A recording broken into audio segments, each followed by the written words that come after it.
This Road Dirt presentation is brought to you by Law Tigers, motorcycle lawyers. Find them at lawtigers.com. On this episode of Road Dirt, we ride the Royal Enfield Himalayan 450 out in the wilds of northeast Utah. Stay tuned.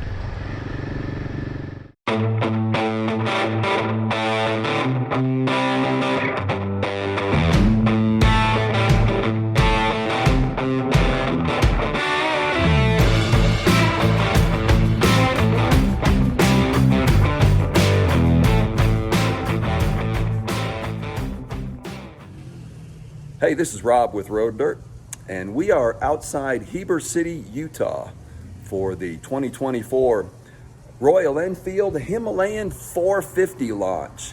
We'll be riding all over up through the mountains, doing a lot of road work, some riding in the dirt, and really highlighting all the changes and the new features of the Himalayan 450. They've got a whole bunch of them already out here for all of us press riders. And you can see all of them here. We'll be leaving out in a couple hours, getting ready to head for the hills with these. And it's really a brand new motorcycle from the ground up, from the O-rings and gaskets out. It's entirely different than the first generation Himalayan 411 and the Scram 411. And so a lot of changes. And we look forward to getting on it and taking a ride. We're going to try to see if I can talk with a couple of the guys too that actually designed in England this new version here. So maybe get a word with a couple of them as to some of the highlights and the features and why they really decided to give the Himalayan a complete makeover. So look forward to talking more about it, riding it, and giving some impressions of it. So stay tuned. There's two power modes, so performance and eco, and two ABS modes. So default is ABS on performance. The next one is performance engine power, but rear ABS off. And also, when you do turn the rear ABS off, it puts you in an off-road mode, ABS, and it's easier to make adjustments. Easily adjustable And yeah, down here. if you do need the toolkit, that's all underneath the pillion seat. There's one open down there. It's fairly comprehensive. So it's got pretty much everything you need to keep it going. As you saw in the slides, we spent a lot of time in 2016 basically living with the existing bike. And Yeah. at the time on paper, you could look at it on paper and go, oh, it needs this, it needs this, it needs this. Yeah. But it wasn't until we lived with it that we realised part of the charm of it and part of what made it so accessible was the fact it was, lower power, the torque was much lower in the rev range. So whilst we recognised for the highway, you need to increase the power, we also recognise you need to maintain what made the original bike so good. So it needed the bottom end performance, it needed the accessibility, and seat height's a massive thing of that. Position of mass is a thing of that. So from an engineering point of view, we kind of had a bit of a moon on the stick, because on one hand we wanted it super accessible, super chuggy, lots of torque low down, but on the other hand we wanted increased performance. We wanted highway performance, And then gear, retain bigger that, brakes, better suspension, more range, everything, and retain that Himalayan DNA. Exactly, DNA, and that had massive impacts on how we did the packaging. So, like Mark showed in the pictures, the reason we ended up laying it out like this was, how do you preserve ground clearance, a really low seat height, and wheel travel? Yeah. That's like And that a started. paradox, and that's led us to here. That launched the research and development into this. Exactly. And we did loads of different prototypes of different approaches. Good word, man. And it, from the chassis point of view, you can see, but from the engine point of view, that was also a real strange challenge, because to get that bottom end chug that we're sort of famous for, the original bike is good for, you need inertia, you need, you technically need a longer stroke than your peers, and that's why if you look at the specs of this engine and compare it with contemporary 400s that are out there, we are longer stroke. We kind of have to be to get that torque, but then if you do that, historically that means you take it from the top. There's no sort of free lunch. So on the top half of the engine, you know, there's much more in common with the top half of this engine than you'll see on much higher performance engines. Yeah. So, you know, this is our first 4-valve per cylinder twin cam head, and the inlet track is super vertical, which, you know, is something you'll pick up on, you know, much higher flowing engines than you would see in a little adventure bike. And so it's kind of, yeah, this mismatch of a chunky long stroke bottom end with lots of inertia, with a super high flow top end, and then forged piston with a bit more compression than the old bike, but crucially not as high as some of the peers, because we could have upped the compression, ran a bit more power, but the whole point of this bike was that versatility and the fact you can put rubbish fuel in it one day. You can, you know, get some fuel from the back end of nowhere in India, and it won't, you know, ping its head off. It won't run horribly. So it can run on rubbish fuel, yet still. And still, yeah. Good word, man. Thank you. That's fine.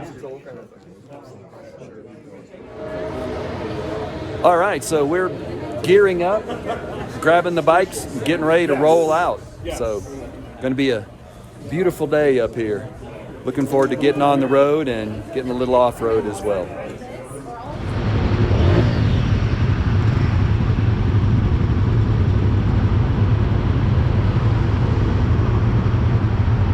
Getting ready to head on down the road. We're going to ride about 35 miles or so out on the road, and then do a little bit of mild off-road. So, getting ready to go.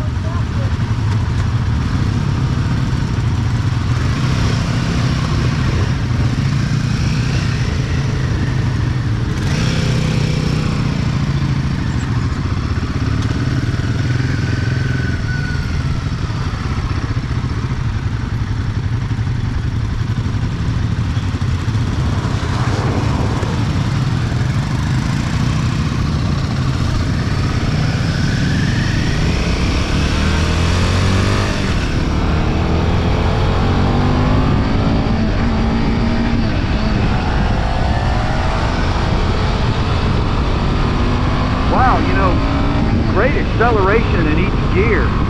Man, I can really tell the difference between this one and the original 411. Much more peppy engine.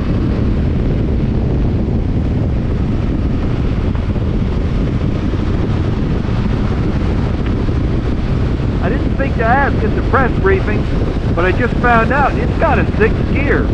If I remember correct, the 411 Himalayan or Scram only had 5. But this one's got a 6. Man, that's nice.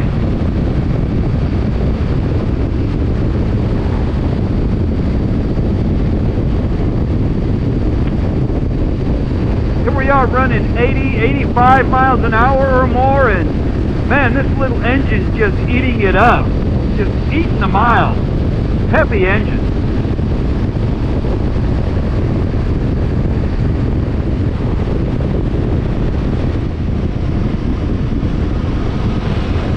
I must admit, I've never ridden Utah before. This is my first time. Just beautiful, vast, wide open spaces.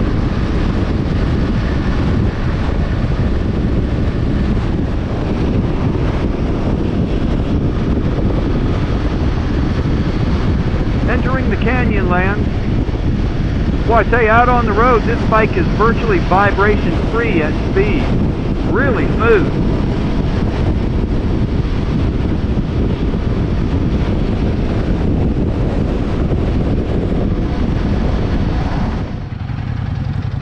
We're off of the main road, getting ready to get into a little dirt.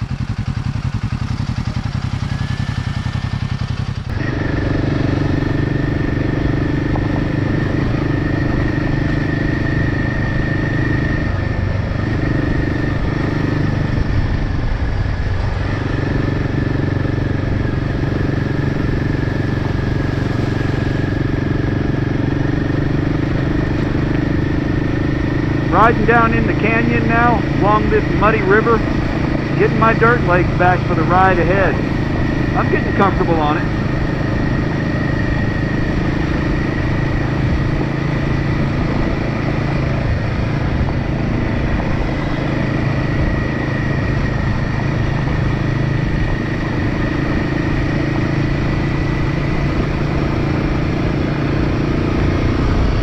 It's incredible down here. It's like an old John Wayne Western. These cliffs on either side are just amazing. Wow!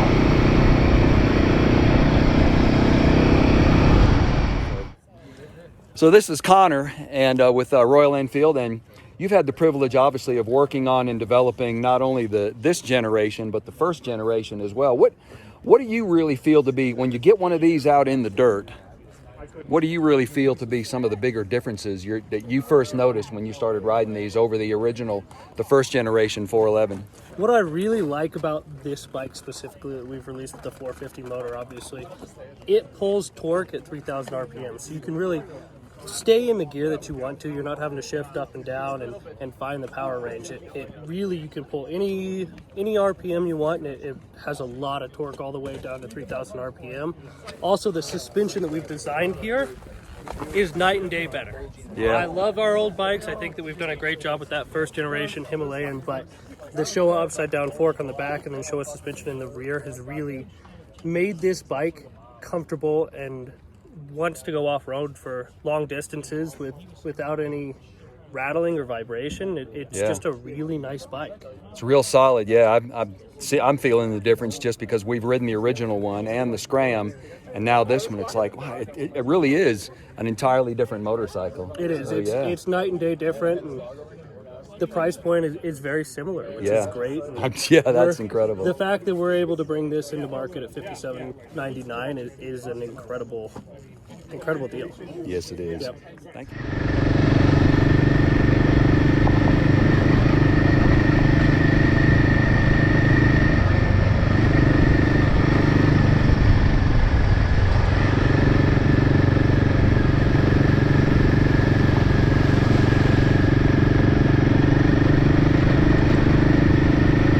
Look up and forward, steady on the throttle, just plow through it. I'm stoked, but that was fun.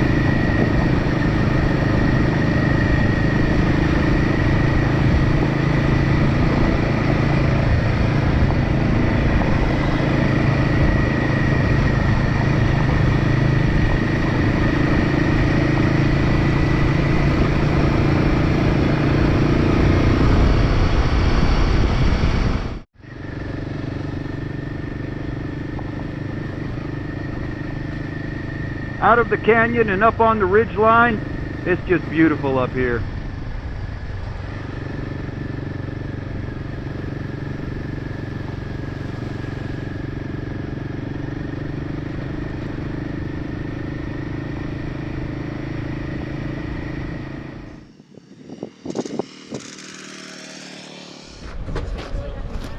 Everybody here, can you real quick? We have made it back to the pavement. Everybody see how there's still mud on the outside of the tires?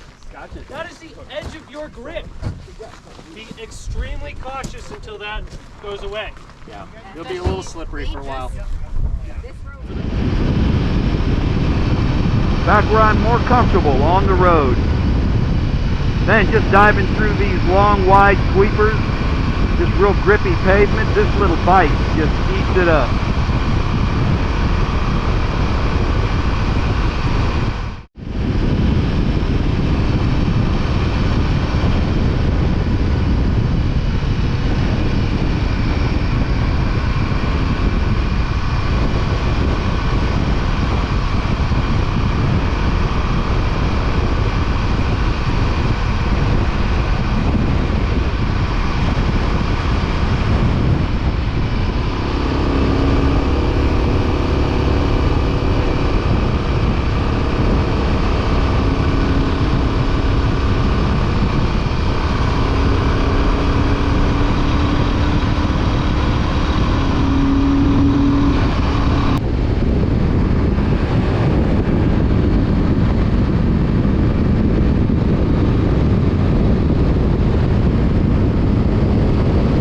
Kind of funny how filthy we got these bikes on the off-road section. Absolutely covered.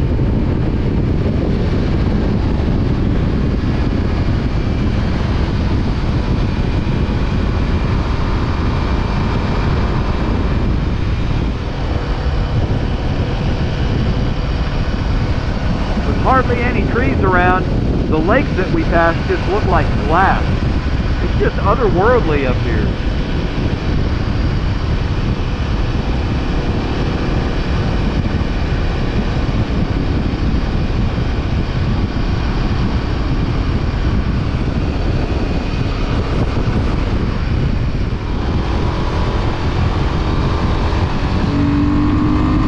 Check this out.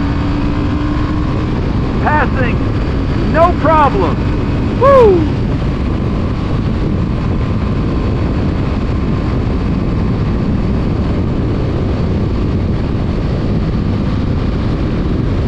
This has been an amazing day on an amazing motorcycle.